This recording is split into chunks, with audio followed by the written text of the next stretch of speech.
What's up guys, ATCG here, welcome back, and today we're going to take a look at the new format since the ban list has taken effect very recently, and we need to reevaluate how the decks are going to work, which decks are going to be the better ones. So I'm going to discuss the 10 most possible to be meta decks in this video. Keep in mind that some of these places might change, some of these decks might be a lot better than I say they will be, or much worse. So it all comes down to how the format is going to be defined, but for now, this is a generic picture of what we have. So let's begin. At number 10, I've put Sky Striker. Now, it hurts my heart putting Sky Striker this low, but the hit they got in the ban list was absolutely amazing for the deck. It killed pretty much the main win condition of the deck. Konami wanted Sky Strikers off the format, and they did it with just one hit. If they had put Engage to 1 and Widow Anchor was still at 3, I still believe that Sky Strikers would be a very, very good deck. Because Engage is a really good card, but it's only good as a card it searches. So once you go through your Widow Anchor, then what are you going to search? Your Shark Cannons, your Afterburners, your Jamming Waves? These are pretty much the power spells you can search during the late game, but they're not as impactful as Widow Anchor. Widow Anchor not only was the defense of the deck, but it was only the offense of the deck. It had everything the deck did in just one card, and by limiting it, yeah, I think the deck is going to take a back seat. I am not going to assume that the deck is dead, because every time the ban list hits it, then someone comes out and finds a way to make it back alive.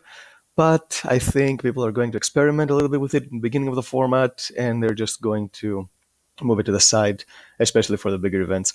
But keep in mind, we are getting new support in Ignition Assault, so Konami might give us one more copy of Widow Anchor in the next ban list, just so they can promote the product. Konami is notorious for doing that. Back when Pendulum Evolution was released, they brought back Joker, Wisdom Eye, and Wavering Eyes from 0 to 3. So I don't think Konami wouldn't want to do something like that if they meant selling the products. Number 9, True Draco. Now, True Draco is very low, but it's not the problem as it's a control deck. It's a really good control deck. I think it's more powerful than Subterror as a control deck, but I have Subterror way higher on the list, and I'll explain why.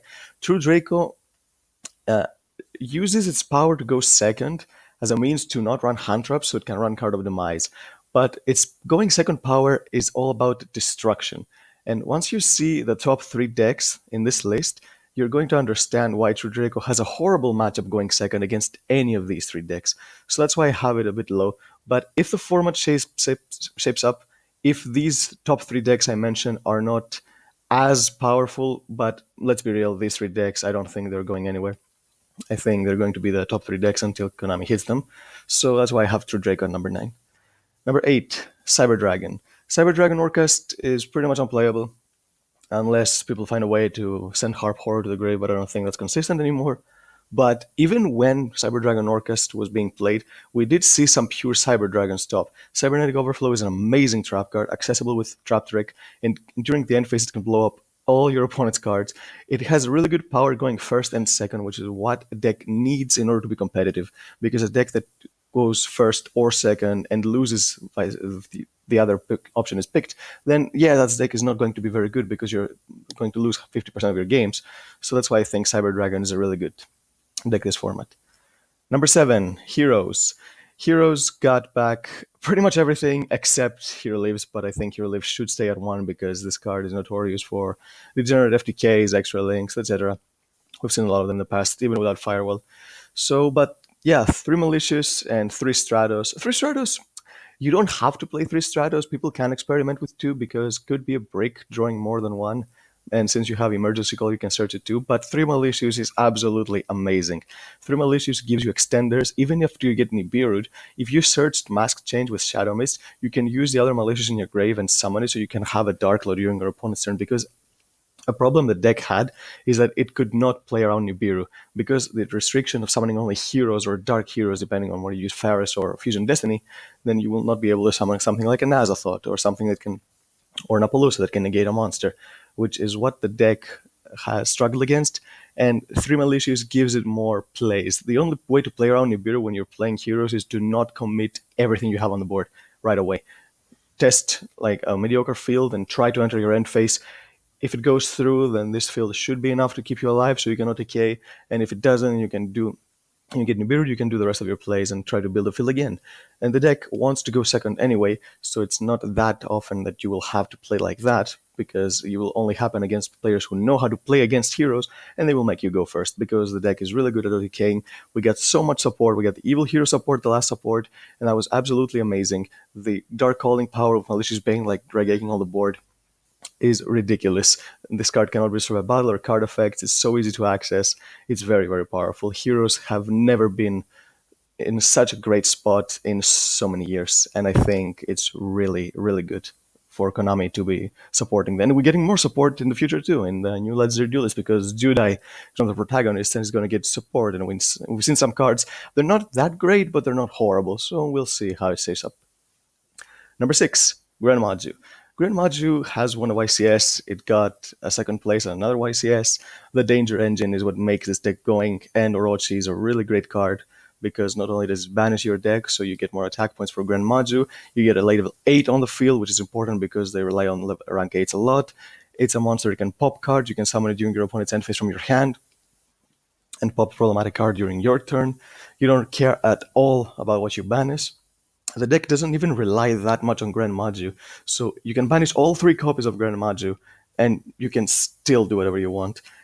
But the one problem this deck has is that its best matchup was Sky Strikers, because against Sky Strikers you didn't even have to commit anything to the board. You could just pass a few turns until you've managed all your resources so you cannot decay.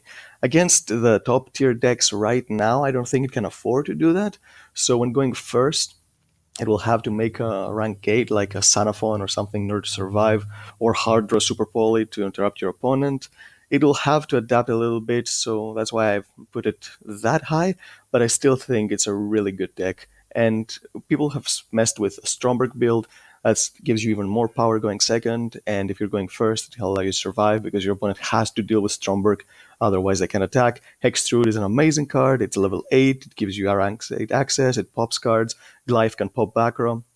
So I think it's a really good engine to mess around with this deck, but the build that won the YCS didn't even run that, so you don't even have to run it if you don't want to. There are so many, it has so much utility, so many variations, so you can experiment with the deck and how you want it. Now for going to the top 5, I think these are the ones that we're going to see the most, probably because these are the ones that did not get touched at all by the list, and they're the ones that had the most representation previous format as well. So at number 5, I've got Subterrors. Subterrors is not as powerful as a control deck as True Draco, and it doesn't apply as much pressure as True Draco. But the thing with Subterror is that it's really good against siding. Against cards like Evenly Matched, it has 3 extra ways to negate it. Aside from 3 Solemn Judgment, you play 3 Fiendes, so you can negate Evenly Matched that way, which is a huge deal for control decks, because cards like Evenly Matched or Twin Twisters can completely destroy them, and losing to side is one of Control's biggest problems. It can run there can be only 1. Some people were speculating that it could be hidden list. It did not, so that's a really good card, especially against the higher tier combo decks. So I think Subterror is a really good deck. Its only problem is that it cannot push damage consistently, and sometimes it relies too much on its field spell. So that's why I have the next deck above Subterror. But it did win the recent PPG, so again, we can see that the deck has a lot of potential, and I think it's going to see a lot more play now, because Sky Striker was arguably one of the hardest matchups. Sky Striker was the harder matchup for many of these combo decks and control decks, and Sky Striker, taking it out of the picture for at least this format, it might come back next format, or it might never come back, we'll see, but it forced players to play in a different kind of way, because Sky Striker punished you for overcommitting, and then it could OTK you. So now I think these kind of decks can do whatever they want without any fear. Number 4, Geist, another deck that did not get touched. Geist is a really good deck. It's a bit more consistent than Subterror. It has a lot more starters, 3 spoofing, 3 Meluseek, and Multi-Faker. And even if you don't have these, you can kind of stall out with Marionetter or the generic traps until you get to one of these. And I think it can push a lot more damage than Subterror, and once it gets control of the game, I've seen people turn around a Subterror board because it's not something spectacular. It's usually a bunch of traps with a Guru with a Fiendus in the hand. But Geist boards just cannot be beaten. Once the deck gets going, it's pretty much unbeatable. And that is its biggest flaw. It sometimes takes a lot of time to get going, and if it didn't, it would be the best deck, because if it can do what it's able to do really consistently, then of course it would be the best deck. But the problem is that getting there is not always that easy, so that's why I don't have it on the top three spot. Number three, Orcas. Orcas did get a hit. Mermaid got banned, which was severe for the deck.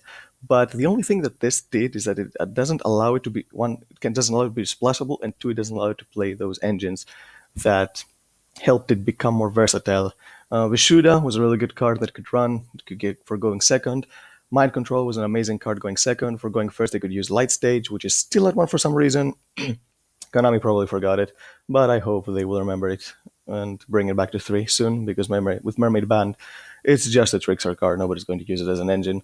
They could use the Sky Striker spells. We can search drones, or if they already had drones, you can search Eagle Booster to protect their Mermaid. So it did give the deck a lot of utility, but the deck can still do the exact same thing it did back then. Its ability to control the game throughout the whole stages of the game is absolutely amazing. Its recovery is not something to laugh at, because one Symbol Skeleton or one Dingirsu can keep recurring the same play over and over and over again.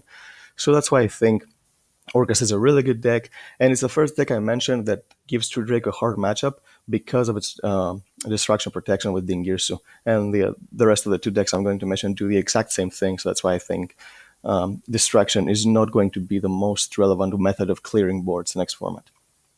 Number two, Salamangreat. Salamangreat is a deck that I don't think needs to get touched again unless it becomes too way out of control. I'm thinking that soon Konami is going to release a new deck that is going to overtake all of these. Maybe not the first one. The first one might be a little too powerful to be power crept, but the other nine, I think they could be power crept by a tier 1 or tier 0.5 deck. But it's been such a long time that Konami hasn't actually released anything new that could actually be meta.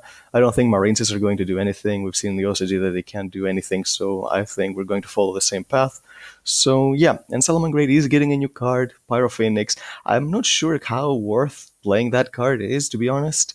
It's a good card if you can resolve it, but I think it commits a lot in order for play to be stopped, and that will pretty much lose you the entire game. So I don't think it's something that Salamangreat needs. It has rage to pop cards, and it doesn't struggle dealing with boards. So yeah, I think if you want to play a card that you have easy access to and can clear boards, play Fusion of Fire. And I don't think the deck can afford to use two extra deck slots for two Pyro Phoenix. Yeah, I think it's a card that can be tested with.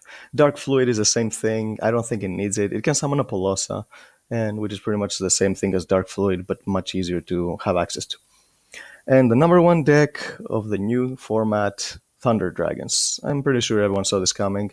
Thunder Dragons, Pure Thunder Dragon took the place of Danger Thunder last format because of the Banlist hits.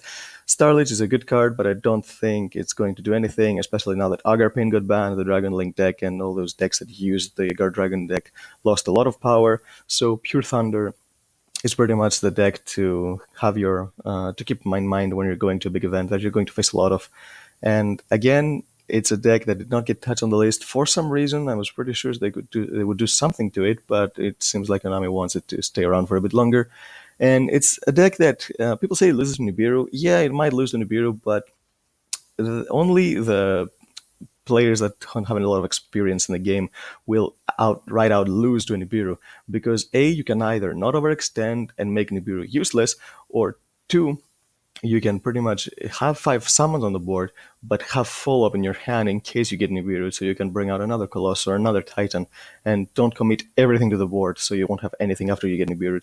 But people summon just one Colossus and pass, because you are not going to get killed under one Colossus, because again, it doesn't get destroyed, because you just banish all the cards in your graveyard and protect it, and the ability to keep it from if you're born from searching against some matchup is going to just be enough to win the game. It has a really bad Orcas matchup, but Orcas got hit, so they're not going to be as representative last format, which is another big boost for Thunder Dragons, because they were pretty much could not win against Orcas. It was like a matchup that I haven't seen such an unfair matchup in the meta for such a long time. It was like comparing Shadows and BA, where Duelist Alliance came out, and Shadows didn't have a chance against BA.